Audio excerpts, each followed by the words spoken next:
What's up, everybody? Rant and Rich here, and today I'm going to be giving you my picks for UFC Fight Night 139. The event's going down this Saturday, November 10th, 2018 in Denver, Colorado. It's going to be headlined by Chan Sung Jung. Most of us know him as the Korean Zombie, and he's going to be taking on Yair Rodriguez. Also, don't forget about the co-main event. We have Donald Cowboy Cerrone taking on Mike Perry at 170 pounds.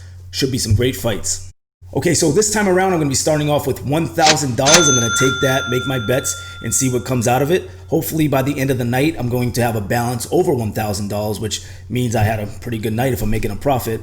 I'm going to make 4 picks on 4 different fighters, and then I have a 2-fighter parlay that I'm going to give to you also. So hopefully that comes through for you. If you guys are watching, doing fantasy betting, whatever you're doing, make sure you take good notes, and I hope I come through for you. So let's not waste any more time. Let's take this back to the studio so I can give you my breakdown and my picks for UFC Fight Night 139. Here it goes.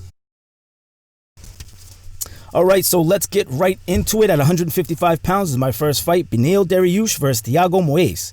Dariush is coming in as the favorite at a minus 140. He is 14-4-1 in his professional career. He hasn't been doing that great as of lately. He's coming off of 2 losses and a draw. His last loss was by KO against Alexander Hernandez back in March, so that's been pretty tough on Dariush if I had to guess. If you ever seen him inside or outside the octagon, he has a very slow, laid-back demeanor to him, but I think that might go against him in the octagon. I really think he needs to snap out of it. Sometimes he starts off a little stiff. But even with that being said, he's still a great fighter. He has a lot of skills, stand up or on the mat. He's got a lot of experience. He's been in there for quite a while against some of the best in the world. He's a very balanced fighter, but I think if he has any strong advantage, it would be on the mat. His jiu-jitsu game is on point, and I think he may try to go there with Moraes. Now, speaking of Moraes, not as familiar with him. He's coming in as the underdog at a plus 120. He is 11-2 in his professional career. He's coming off of Dana White's Tuesday Night Contender Series in Brazil.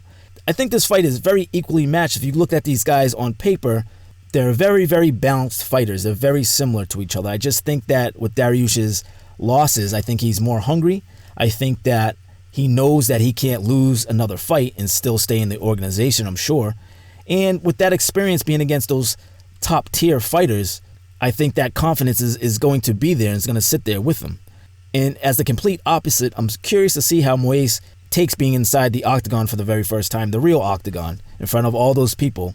Octagon jitters is a serious thing, so I'm wondering if he'll be able to take the pressure. But just in my experience watching Dariush fight over the years, I like him. I think he's going to win. I'm going to take him by submission, and I'm going to double up on him. I'm going to take him $280 to make $200. Okay, so this is my second fight. At 125 pounds, we have Joseph Benavidez taking on Ray Borg. Second to last of my picks. At 170 pounds, we have Donald Cerrone taking on Mike Perry. This is the co-main event. Cerrone's coming in as the underdog at a plus 185. He is 33-11 in his professional career. Cerrone has had some serious fights. He's coming off of a loss to Leon Edwards back in June. 4 losses in his past 5 fights. So as much as we all like Cerrone, I know I do. A lot of people like Cerrone. He has not been doing that great as of late. I think his advantages, besides the Muay Thai and being on the feet, standing up, especially those head kicks, he's got a better ground game than Perry. So I'm very, very curious to see how Donald Cerrone is going to attack in this fight. I think if he gets him down, he gets a hold of him, it could be over. It could be a short night for Mike Perry. I also believe that he needs to start out fast. Donald Cerrone, too many times, is in this daze when he starts the fights. Everybody knows that he starts slow. But like I said, knowing that Perry is a heavy hitter, he might try to look for that takedown or that opportunity to take it to the mat. And also, very important, I said this last time, it's in Denver, Colorado. He's a local guy. He's the fan favorite. Even if he wasn't in Denver, people love Donald Cerrone. So very, very curious to see how the fan reacts to Cerrone being in the octagon. Moving on to Mike Perry, he is the favorite at a minus 225. He is 12-3 in his professional career. He's coming off of a decision win to Paul Felder. Now, as far as Mike Perry goes, complete opposite of Donald Cerrone. He's been around for a little bit, but not nearly as experienced. If you just look at the fight history, He's not nearly as experienced as Donald Cerrone being in there with top-tier guys. So he's coming off the win. I'm sure his confidence is up there. But before that, he did have a couple losses too. In the past, he's had some cardio issues. Hopefully he's working on that. There's some questions of him being on the mat too. He has some great takedown defense. So if Cerrone does try to take him to the mat, that defense could play a big factor. Now, obviously, his big advantage is the power. I mean, this guy can generate some serious power when they're standing up. For sure, a one-hitter quitter. I mean, if Donald Cerrone gets a taste and Mike Perry decides to check his chin, could be lights out for Cerrone. At the end of the day, I think Perry has learned from the past. I think cardio has been a big issue, and I think in this training camp, he's probably been working on that, along with his jiu-jitsu game, being on the mat. He already knows how to fight. He knows how to punch. So I think he needs to be a little bit more versatile in his skills and show the fans that he can do it. So this was a tough one. I was going back and forth, especially because I like both fighters. A little bit more of a Perry fan, but not to hate on Donald Cerrone. That guy's a monster. He's a killer. But at the end of the day, I think the right choice is to take Mike Perry. I think Perry's going to win by TKO KO, and I'm going to take him $225 to make 100. So I'm not going to double up on him just because I feel it could be a close fight. Okay, so my last fight is the main event. At 145 pounds, we have Chen Sung-jung, aka Korean Zombie, taking on Yair Rodriguez. Korean Zombie is coming in as a favorite at a -140. He is 14-4 in his professional career. He's coming off of a KO win against Dennis Bermudez back in February of 2017. So it's been quite a while since he's been in the octagon. Some of his pluses: great striker. He's got some heavy hands, especially for being in the 145-pound division.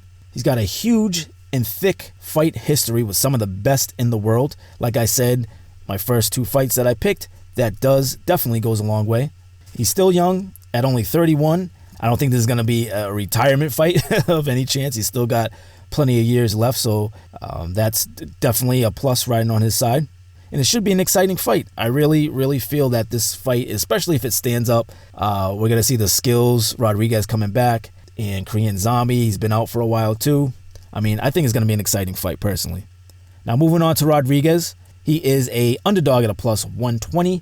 He is 10-2 in his professional career. Now, he's been away for a while. I know there was some drama the last past year, over a year and a half now. He hasn't stepped foot in the octagon.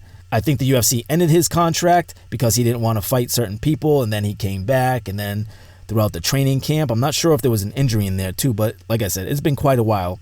His last fight, he lost to Frankie Edgar by TKO, and again, that was back in May of 2017. Before that, he won his last 8 pro fights. So you can't take anything away from Yair Rodriguez. I'm not sure exactly what happened and why he was gone for so long, but still a hell of a fighter. He's a phenomenal stand-up striker. I believe his background is in Taekwondo, so that's probably where all those crazy kicks come from. He's a young guy. I think he's ready to get back on the horse. He's ready to get in there, and after coming off of that loss to Frankie Edgar, I think he's seriously going to be hungry in this fight. So after looking at this one on paper, watching these two fight over the years, I'm going to take Yair Rodriguez, and I think he's going to win by decision, and I'm going to double up on the dog. So I'm going to take him $240 to make 200. Okay, so not done quite yet. Parlay of the night. I got a 2-fighter parlay. Can I get a drum roll, please? Drum roll, please. My 2 fighters are going to be Dariush and Yair Rodriguez. I'm going to take those 2 fighters. I'm going to throw them on a parlay, and I'm going to throw it on for $100, and it's already been calculated. I already did that work. So my 100 will make me $255 if that comes through. Now, I do have some totals here. I spent $950 out of my 1,000, so I didn't go all the way. I still saved $50, and my potential profit, if I win everything, will be $825, which is pretty damn good.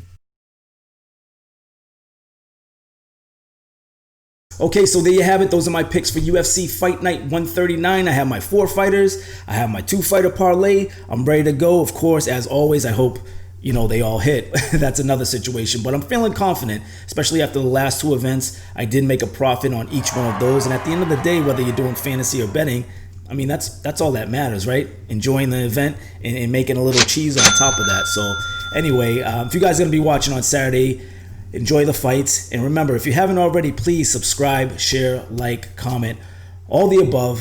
And as always, Rant and Rich here, signing out from sunny SoCal.